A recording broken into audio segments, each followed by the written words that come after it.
пише. Какво? Ще отворя, ще пише. Добре, окей. Значи днес ще вземем основи на CSS. Основно долу.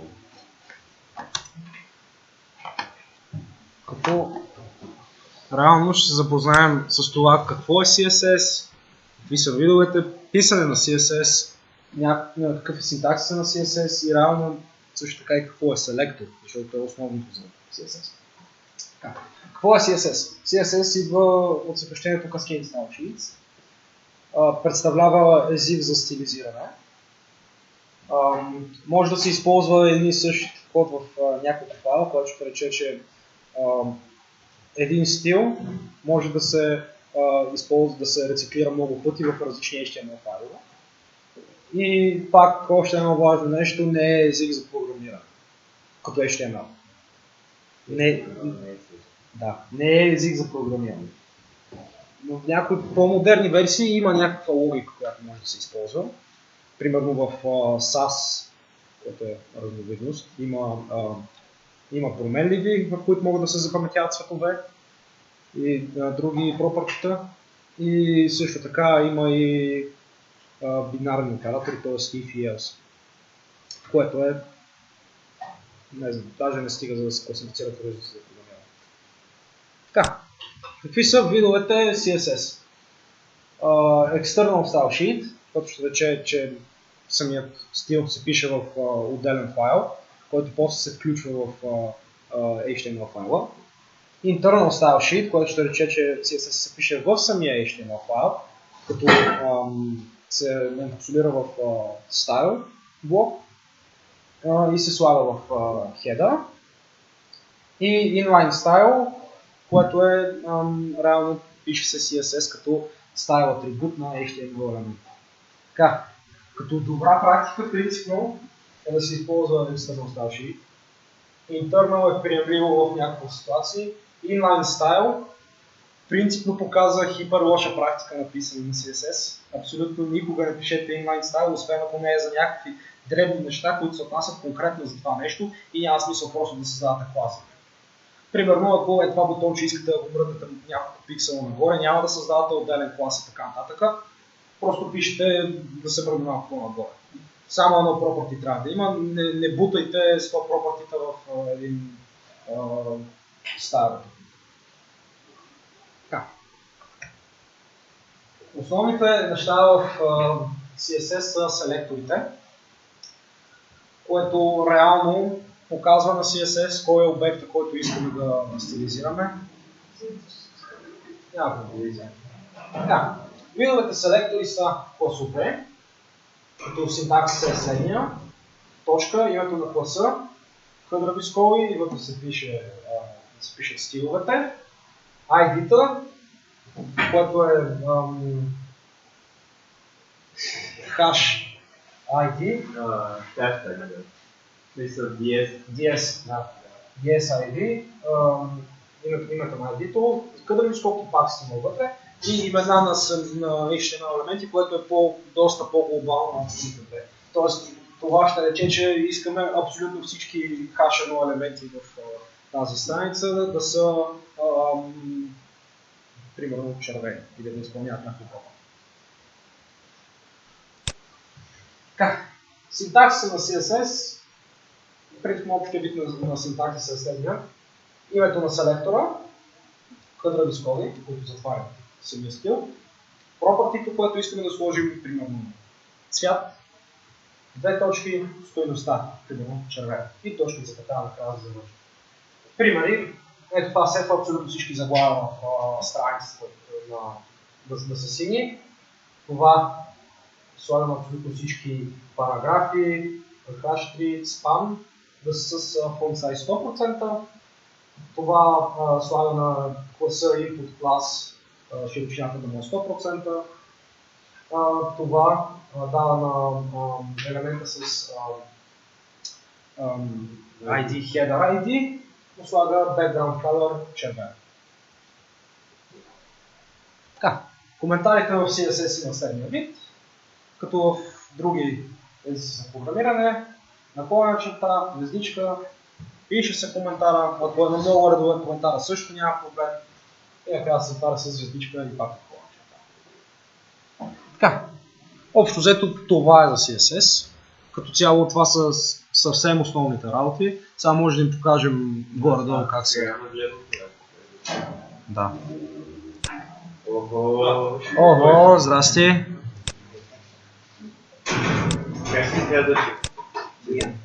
Защото ние мислим, че си Мариан. Извиняваме се за колата. Да. Значи тук не работи, но числото. Седни до някакъв компютър, че да може да си вадиш интернет, да може. Реално да. Няма Wi-Fi. Не може. Така, първо какво да им покажа? Да нацъквате някакви работи. Нищо не се. Ох. Да, зумнеме малко.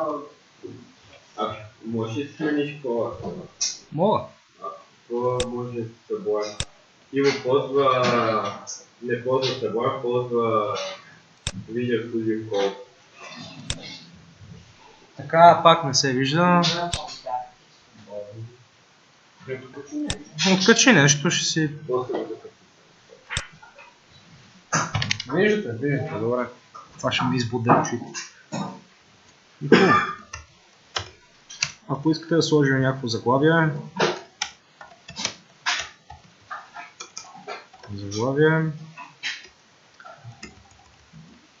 да му сложим някакъв клас, който да е клас заглавие.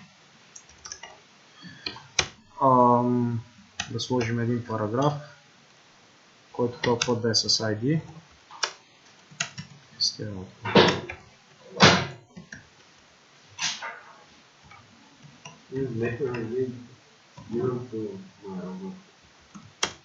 Сериозно? Така. И какво още да сложа? Някакъв input, примерно, който да е просто input, да е текст.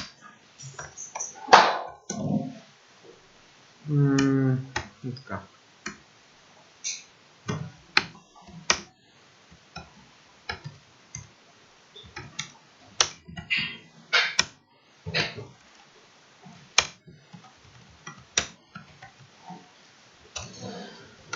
Добре. Само това трябва да отворим. Виждате ли в момента как изглежда това нещо? Нищо не виждате. Само да зумна. Сега виждате. Добре. Да кажем, че това изглежда хипергрозно, че е доста меко изказване. И общо взето тук CSS идва да помогне. Може да се направи много по-красиво страницата. Аз в момента съм зумно.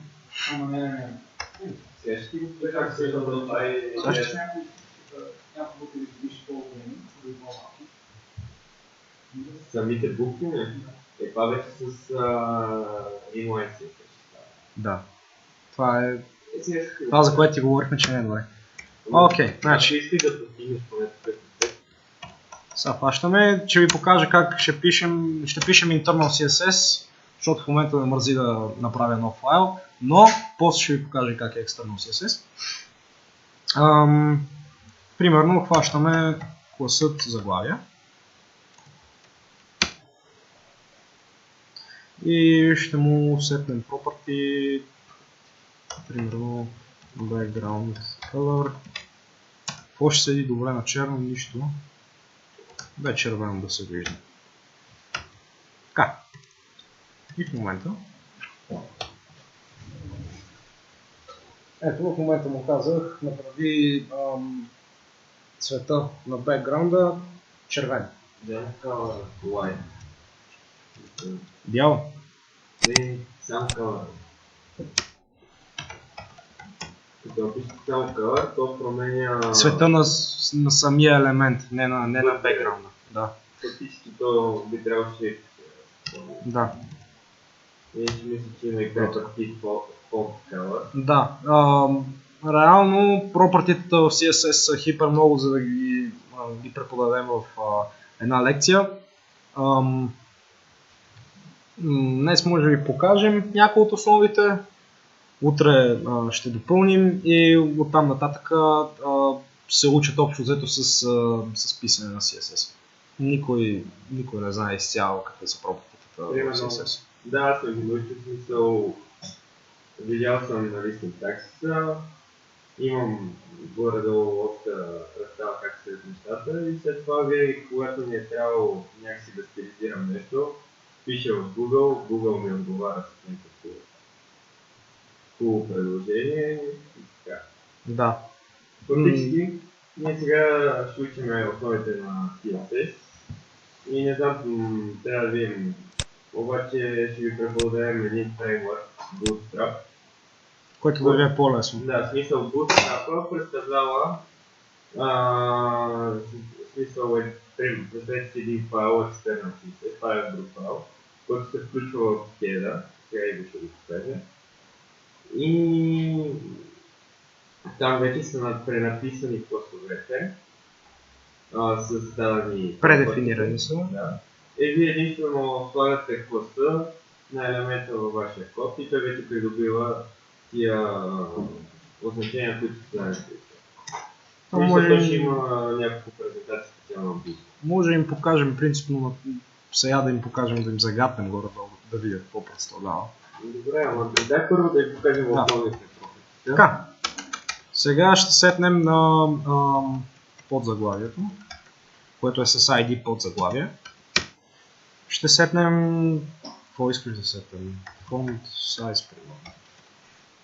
Няма текста, не. Font size и текста, не. Добре, font size, какво го направим? 60 пиксела. Да, добра практика е, принципно, даже не е добра практика, е задължително. Стойността и името се пишат с лято, мисъл. Стойността и мерната единица. 60 пиксела се пише с лято. 100% си е 100%, пак се пише с лято. Хъпя, че CSS няма да споделя. Принципно може да напишете, може да така направите.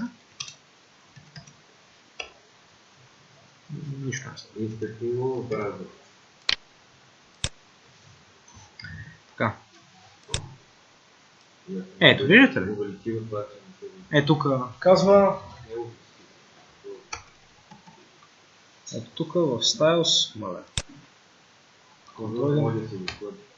Не. Ето тук виждате, че изписва invalid property value. Това е, защото е с space по среда. Вариантите са ви или да го... Защо не го отворя аз? Вариантите са ви или да го напишете така. Здрасти, Виктора. Или да го напишете така. Това ви стане хипергигантско. Или да го напишете без медведица. То се подразбира да са пиксели. Но е по-добре принципно да пишете пиксели, за да е по-експлисит. Да, да се вижда какво е. И какво каза? Още текста на Добре.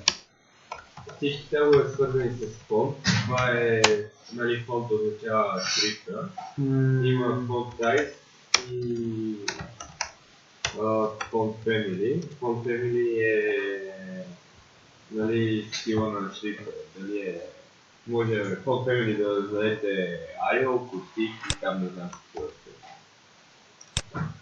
Да. Добре.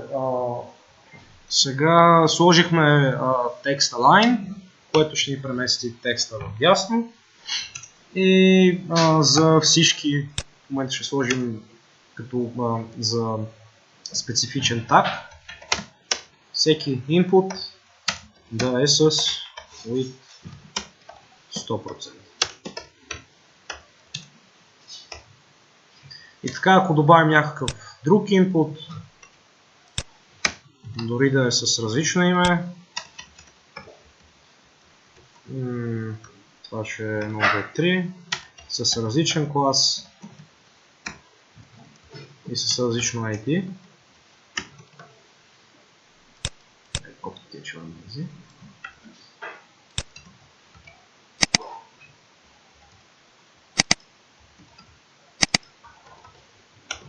Дори да всичко да има различно, пак са 100%.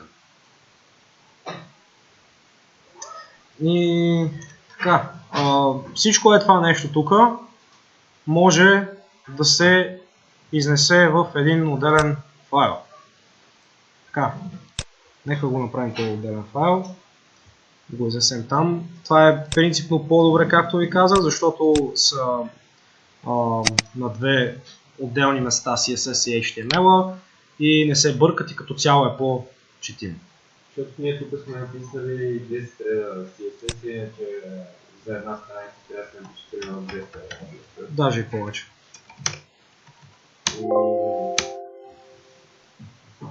И така, сега тук ще го отворим.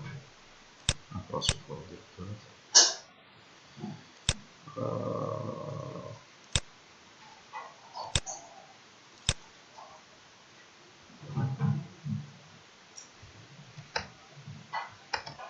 Така, сега отваряме си файл, отваряме си CSS, както виждате е празен.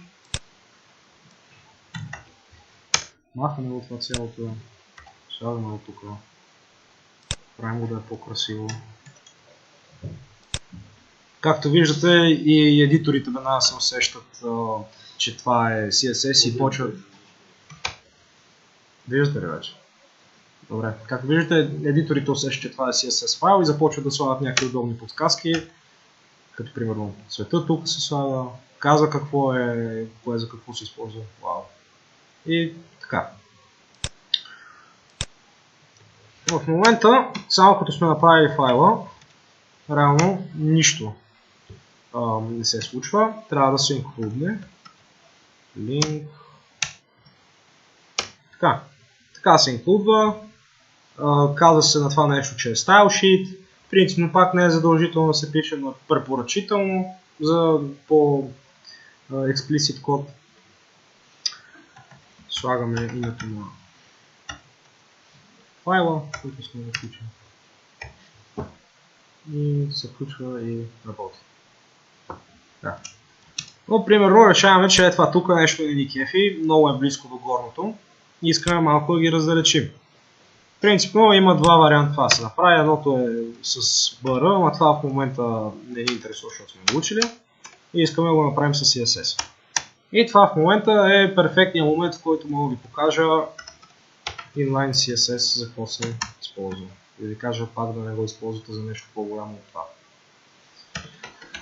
Може да сложим... Опа! Колко пиксела? 40 пиксела. В момента му казвам отгоре да има разстояние 40 пиксела. И само за такива работи се използва. Иначе мога да сложа още 100 пропъртите тук. Може да дадеш background color на YouTube, защото това ще се много по-стара. Добре, ще сложа синичко. Слагам background color. Ще му сложа не знам какво.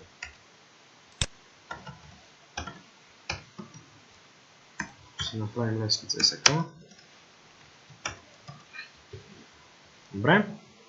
Имаме на вече цветове. Може още една камара property да сложим тук.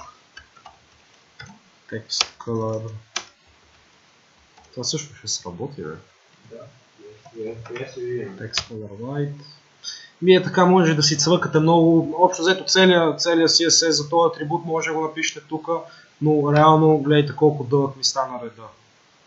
Което пак трябва да се гледа по ред причини. Сложихме отиренце. Не стана нищо. Пише само това. Готово. И така, принципно тия неща, както ви казах, можете да ги слагате да ги слагате и тук, но не е добра практика, защото много се разширява кода, хипергрозно е и най-малкото, като видят, че пишете много inline CSS, никой няма да взима на сериозно. Другото, което е, CSS взима под внимание това, което му е последно зададено. Да.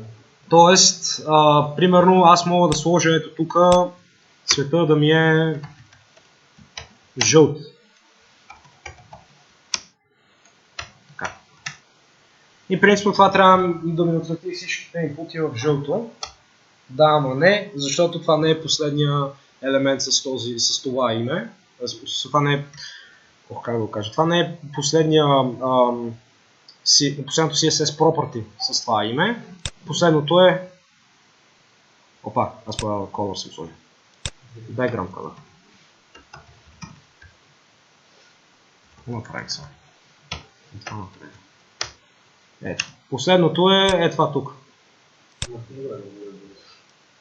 Да, иначе ако се махне, се става. Се взима последното, което е било. Приоритета е, най-слабо е, нали, екстернала в друг файл, ако е. После интернал. Нали, написали в стайл так в теда. И най-силното е вече Inline. Да. Също така, ако в един файл напишете за един и същи елемент два стила, този, който е обявен последното ще е... Абсолютно, да. И ако искаме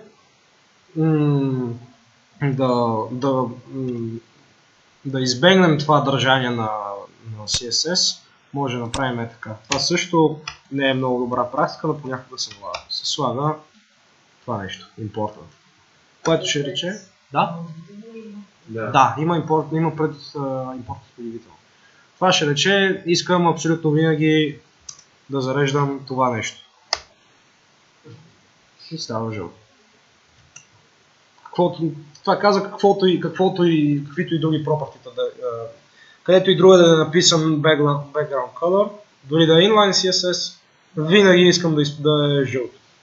Това понякога е полезно, като правите примерно нещо с Bootstrap. Bootstrap принципно няма да се налага да пишете много CSS, обаче за някои неща, които са извън кутията на Bootstrap, така се каже, ще ви се наложи и там е много лошо правенето, защото Bootstrap не се подчинява. Примерно Bootstrap вече е пренаписан някакъв клас, за да му пише си жълт,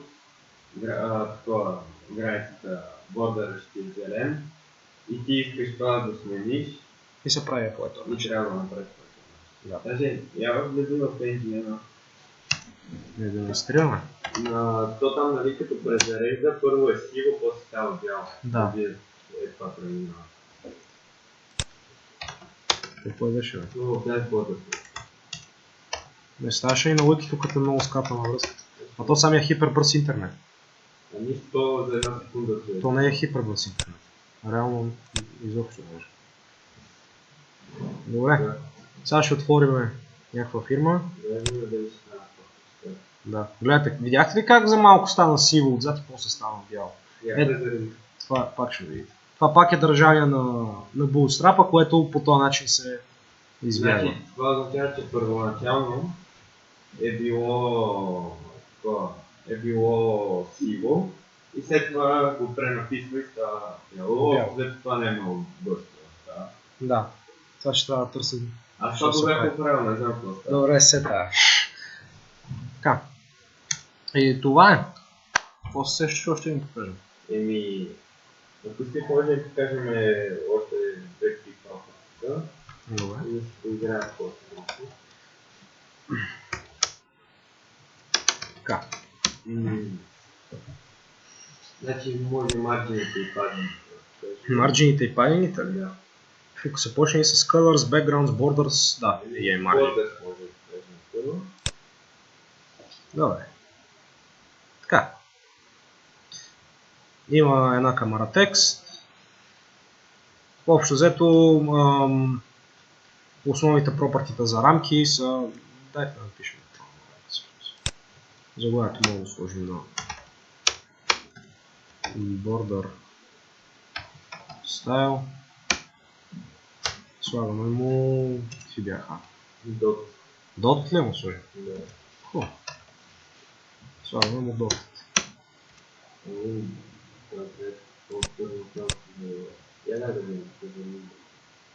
Аз съм много запазил човек тази игра. Ето я, бе. Кой?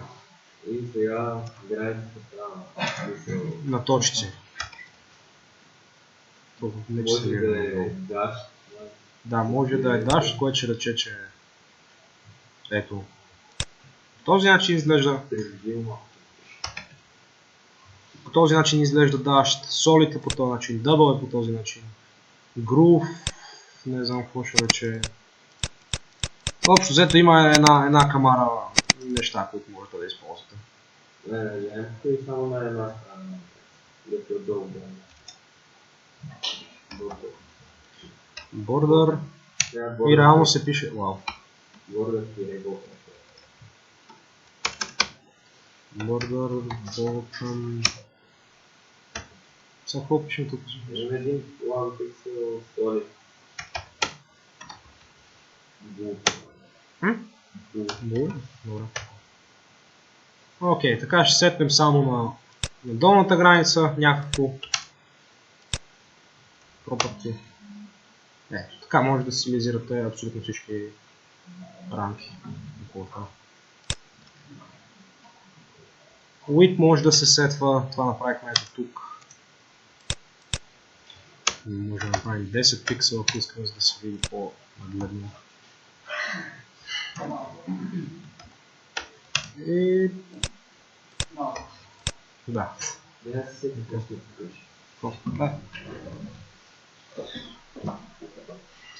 Реално CSS-а важното е да научите синтаксиса, всичко останало е просто зубър. Това в HTML. Да научите пропъртите и техните валюта, като не е задължително даже да ги учите, защото това предвидите има референси. Някакво условие е добре. То са толкова много, че реално... Няма как да ги взема. Примерно с всяка нова версия на CSS се виждат се повече и повече нови работи. Има анимации, ако са ви интересни, може да ги Има гледате. флексбоксове, което е най-голямата новост и така. Да. Ако нещо не искаме да направим, но знаем също как се казва. Например, искаме да сложим червено или където, сега трябва да го напишем. И да го напишем в Google. Еми, how to put red color, еди къде си, примерно put red color on the heading CSS, примерно. Защото то може да реши, че му говори с Microsoft Word. Да, нещо. Обаче... Това ще ви дойде с времето. Отново търсим в Google, крайна сметка ще се научите. Единственото, което ви трябва да питате Google е да можете да си формулирате въпроса на английски. Да, това е. Иначе той ще даде си всички необходими информация. Това е друго нещо, което трябва да се научите. Когато нещо не работи, не знаете защо не работи и така нататък, вие ги търсете на Google, информацията почти винаги я има. Ако я няма, много лошо. Че трябва да се борите с себе. Да, то принципно информация в Google няма само за най-новите технологии, които примерно си излезе вчера. Аз имам такива проблеми в момента. Съвсем има. Да, поправих се обаче. Да. Като си инсталирах PHP 7. Така ето вижте сега. Тук са две различни хединги, само че имат един и същи клас. Класът тук е селектнат. Я ги направи направо различни хединги, специално да е хашове, които не хаш. Като е H2 вече не се... Не става. Да, като е H2, да, става. Защото ти не си сетнал на самия клас. И тук съвсем малко се промени, понеже това е H2 в момента, това е H1, т.е. хайта, височината е малко по-малка на H2. Какво искам да ви покажа аз е, примерно, тук имате div, в него имате още един div. Не, в него имате параграф. Това за параграф? Да. Това не сме го показали. Параграф. И в параграф вътре имате H1. И тук пише аз съм в параграф и div. Служи, ти не мога пише. Да, само. Да.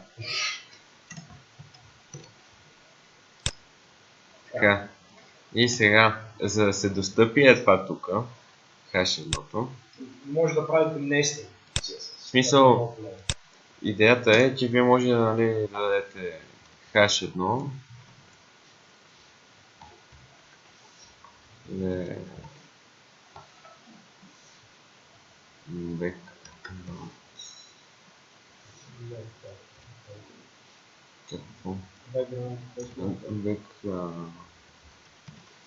Аз съм свикнал с Sublime малко. Примерно Blue.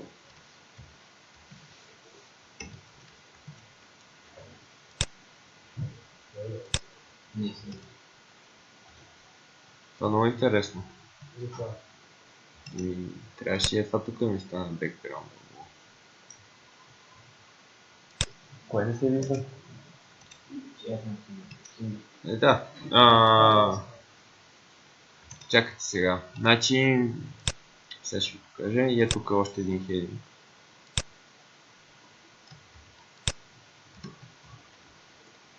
Аз не съм.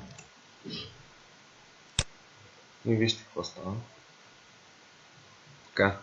И сега, ако искаме, само на този тук бекграунда да му е син. Може да правим нестинг. Това. Какво направим? Така. Тук може пред него. Що не ми го показва? Защото си написал минус. P. И като сме написали P, това означава абсолютно всички heading 1, които се намират вътре в параграф.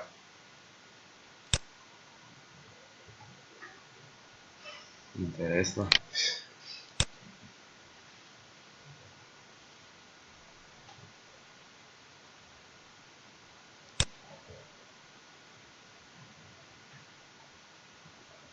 Ти не си оказал параграф.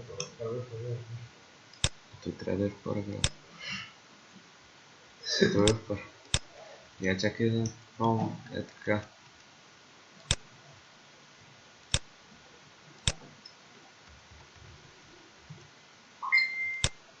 Да. Ето, вижте. Така казахме, абсолютно всеки H1, който е В div. в div, да ни има това нещо. Както виждаш, това тук не е в div и затова не приема тези профили. Иначе ако сложим тия горните в div и те веднага ще приемат същия нещо. Така, по някаква причина хединга не ми вляза в параграфа. Разкарай го.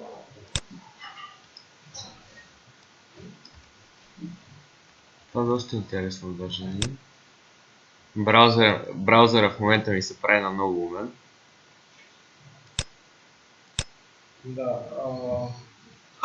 Ако напишете, защото може, ето тук един div. Аз съм div. Ето го. И ето тук, ако се напише една запетайка, вече това не значи всички heading 1, които се намират вътре в div, а означават всички дивове и всички heading 1. Имат background color blue.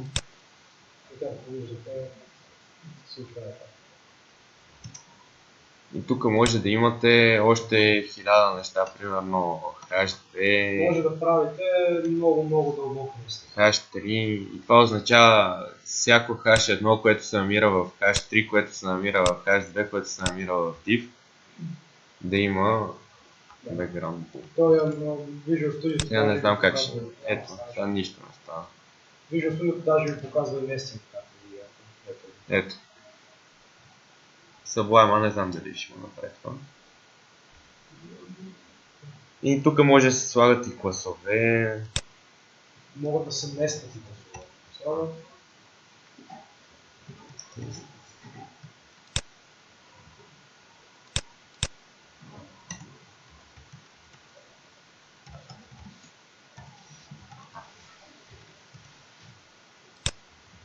И ето само, който има клас тест, инспектваме го, виждаме го класа тест. Също така, ако искате да експериментирате нещо, може ето тук в браузъра, както е, Да. дето е Element Style, пишете примерно Color, Yellow и това сега ще ми промени цвета на буквите.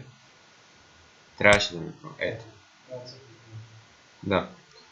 Обаче това, че сте го променили в браузъра, не означава абсолютно нищо, защото щом презаредите страницата, си се връща към това, което сте написали, така че ако искате да го промените това, трябва да се върнете тук и да си напишете. Браво, това е перфектно за моментни тестове. Да. Примерно чуете се кой цвят ще ви е най-подходящ за текста. Ето тук може да цъкнете върху това, стига да работите с Chrome. И това вече го предлага самия браузър, май в другите браузъри го няма. И така може да си избирате. Ако искате синтекст на Symfony, трябва да отидете да се прегледате. Защото е много умно. И така. И може да си го копирате ето това тук. Общо може абсолютно всичко, което сте написали на браузъра, да си го копирате, си го сложите. Така, какво означава ето това? Това е кода на цвета. В 16-тичен код. Също има какво беше как беше това? Red, да, RGB. Red, Green и Blue. И тук в W3 обяснявам. Може да си напишете. Може да си изберете нещо. Така, това е толкова зелено има в него, толкова синьо има в него. Принципно може да си изберете което искате. Което дали да е RGB или да е 16-тичен вид. Аз в принцип ползвам 16-тичен, просто защото е по-кратко за писане. Ето. И тук като цъкнете може да го направите абсолютно същото. И както виждате така се дифта. Това май се показваше Transparency или показваше? Не знам. Така. За сега какви property сме показали? Background color, border style, border. Border ще рече, border е, да. Border е границата, background, така, font size. Може да имате font family. Сега ще ви покажа font family. Тук ще го направя с inline. Style.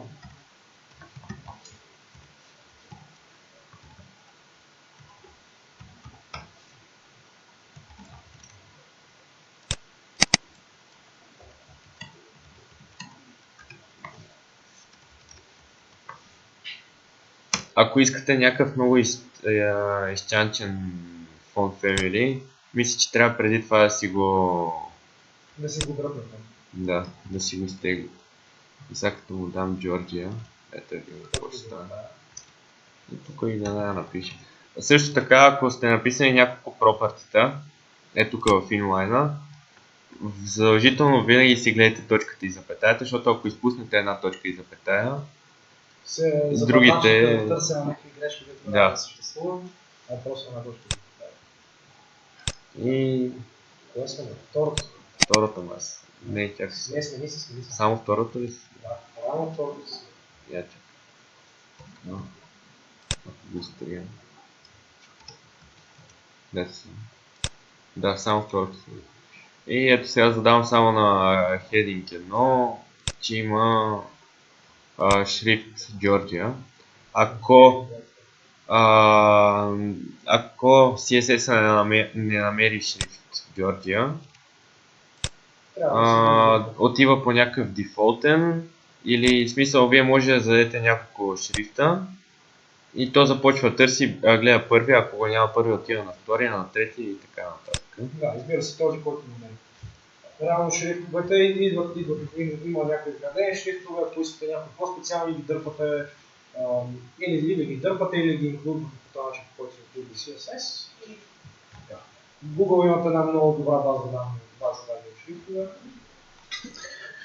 Там общо за всичко може да е. Друго нещо, което е много важно, като ще теглите късни шрифтове, имате предвид, че не всички поддържат кирилица и трябва да знаете дали сайтът ви ще бъде изцяло на латиница или ще има и част на кирилица. Да. Защото...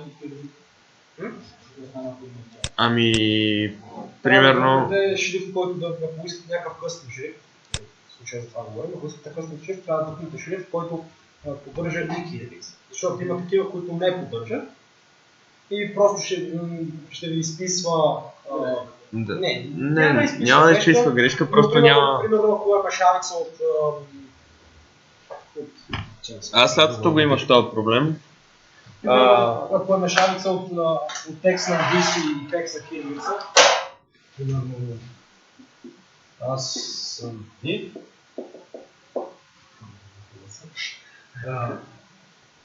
Примерно, ако шрифта не ви поддържа кирилица, това тук ще го даде като някакъв дефолтен браузър шрифт, не знам кой е. Това тук ще ви го даде като този къстен шрифт, който сте издърпали и ще стане една дефиниция и излиза много бързо. И затова трябва да си дърпате такива шрифтове, ако искате късни шрифтове, пак повтарям, такива шрифтове, които поддържат кирилица. Да. Базата данни на Google е достатъчно широка, има много шрифтове там, които поддържат и кирилица, даже има и такива, които поддържат и някакви други азбуки, такива странни така, с иероглифи и така нататък. Да. Така. Китайски програмист. Какво?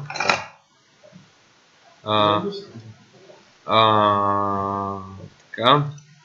Много важни са марджините и падингите. Падинга, заглавието, да му даде падинг bottom. Ще рече падинг. 50 пиксела. Всеки елемент в това. И вижте сега какво стана. Това в самия елемент вътре 50 пиксела надолу. Всеки елемент... Ето тук може да си ги гледате как се неща. Значи, чакайте, слизам. Ето това ви е елемента.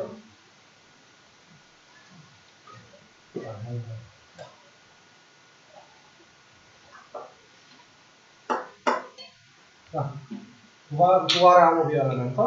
Това беше елемент. То сега се разшири. Не, това е елемент. Това е самия елемент. И покрай себе си всеки елемент има едно пространство, който принципно с еднаква широчина, на което се вика падинг. Това е, така се каже, някаква представица от някаква невидима ивица около него, което е за да е сигурно, че няма да се припокрива с някакви други елементи. И ето тук сега мога да го изключа падинга. Реално падинга може да се спре. Така, виждате какво се случва, пак падинга. Той спря падинг ботом. Това къса това, което ние сложихме. А иначе цялото това нещо може да се разкара, като се даде падинг било. Иначе ако му дам падинг 50. Да, това ще направи цялото с широчина 50 пиксела. Представете си го това като рамка, невидима рамка около самия елемент, която по присъствено е много малка и налага се да я пипате. Така.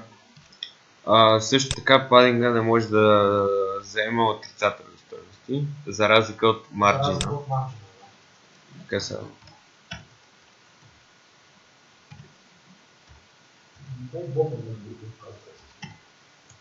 Принципно марджин ще рече, ако има още елемент, марджин е разстоянието.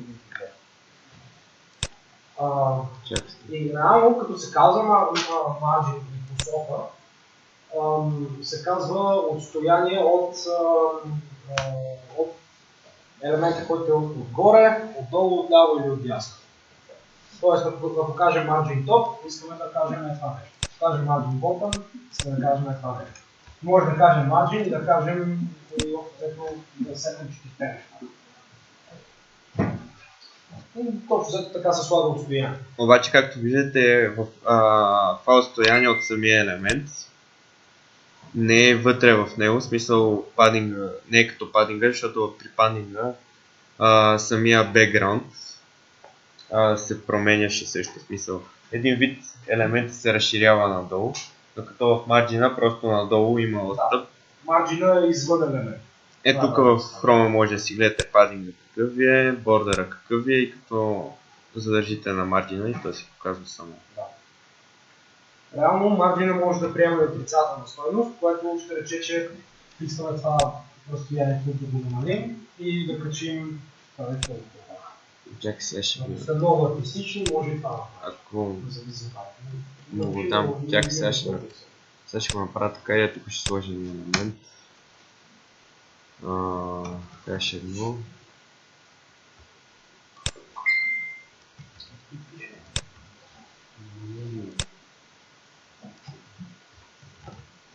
Аз много обичам да пиша Рамбо навсякъде.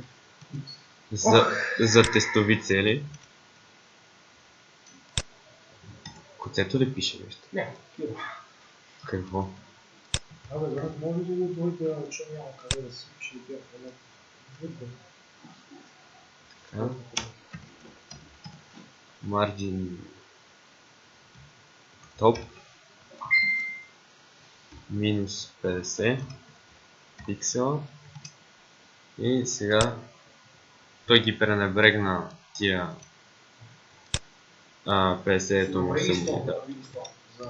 Да, ето сега ако напиша 100, това го върна 50 пиксела. Първо аплайва с 5 пиксела и после... Ако му го махна това минус 50, трябва да отиде 50 пиксела надолу. Да. И реално покажем как може да се обърнат самите елементи. По този начин може да се поставя един елемент върху друг елемент. Ако сте много артистични и искате нещо такова да направите. Да. Така минус... Не, то ще е 120. 120 го отмина даже. Ето. Това може също да се прави с това. Ето сега, ако ви се случи да ви се препокриват елементите, това на Виктор му се случи миналия път, и се чуете как един елемент да е върху другия, това се прави с property-то, inspect from, да, с property-то z-index. Да. Това property по z-index също е много важно property. Това му го задаваме едно. Казва се кое да е по-изпъкнато. Тоест това беше колкото по-високо, по-надолу, не, по-нагоре. Да. Колкото е по-висок z-индекса, толкова ще е отгоре елемент. Сега доста интересно, че ви се получи. Представете си, примерно имаме една кутийка тук и искате да направите една кутийка така. Примерно, много тъп примерно, да, представете. Но искате тази част на кутийката да не се вижда. Но просто в началото изглежда по този начин.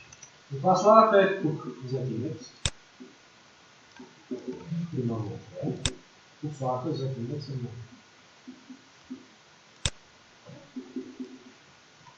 По този начин, това в браузъра ще види, че това има приоритет да се показва над другото.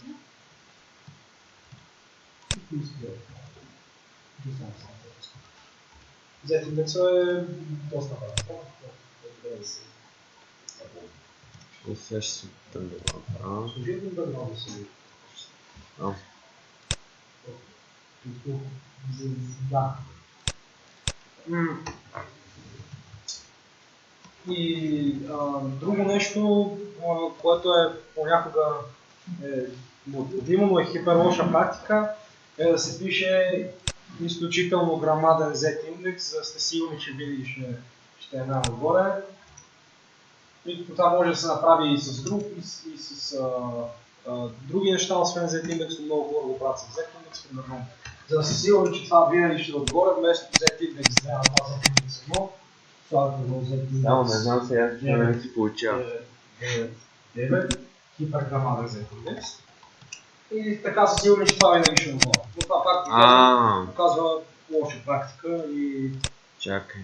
Това защото мисля, че го пише inline за това. Да, напълно. Да. Ако искаш, може и да попишеш така. Да, сега ще направим едно упражнение. Още едно пропът, само ще го покажа. Радиус. Радиус. Да. Сега селектвам тук по ID рамбото. Само с едно ли беше? С едно беше. Копирам си го това тук. Изрязвам го. Махвам това.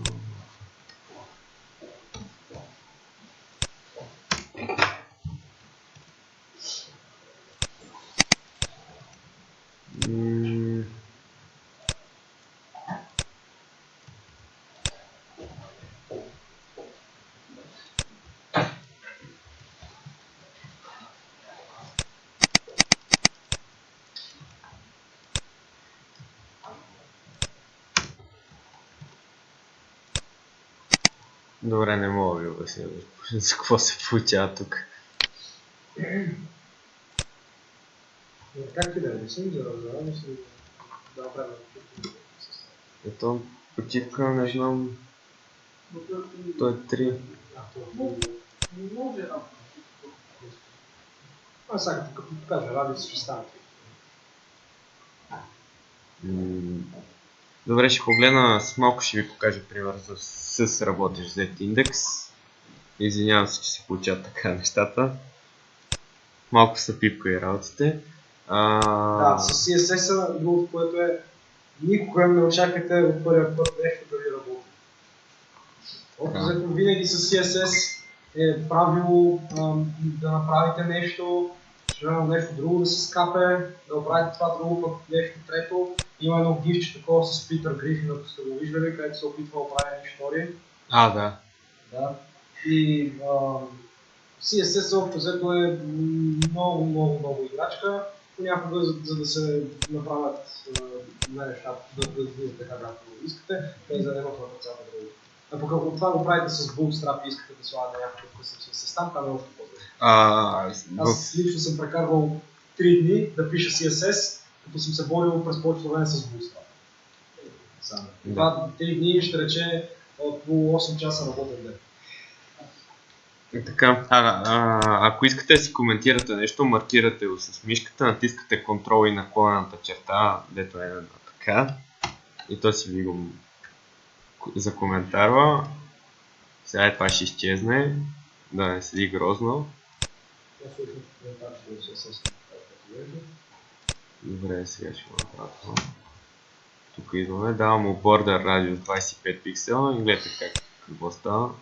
Заобля го. Може да е 100 пиксела. Явно заобля го направо по окръжност и не може повече. Ако го дадете 10 пиксела, ще ви го покажа по някакъв различен начин.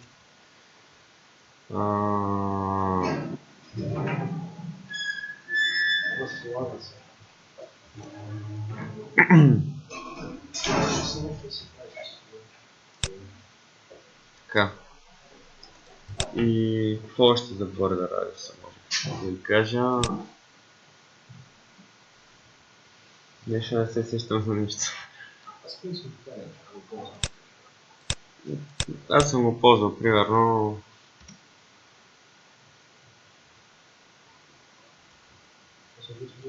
NDN се описвам да го отворя. Ето го.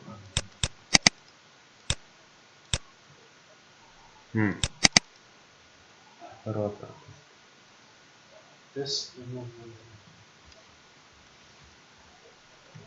Готвим как тези неща ги качваме после в YouTube.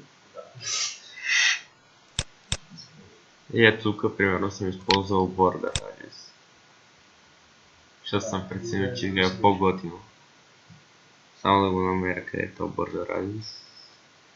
Това тук примерно е пример как този елемент се намира в 1000 други селектора, които го оверрайдват. Ето тук има един импорт от white color, понеже по дефолт трябва да е черно, ако го махна става черно. Обаче забележете, че става само това черно. Да. И може да видите, ето тук, чакай. веднага се оверрайдва това property, което реално е за него. Ето го border radius. Ако го изключа, става квадратно. Аз съм преценил, че квадратно е грозно и затова съм го сложил така. И сега, освен то е 3.10, може да си починем малко. И ето файл сега ще го качим тук в курс mvm.bg, да може да гледате селекторите и може да измислим някакво задание. Да се стилизирате страница. Да направим по една страница, да и напишете някакъв дизайн. Като се упражним, може накрая вече да ви загаднем малко за Bootstrap, да видите как стоят нещата. Да, но първо ще трябва да обясним медиа плат.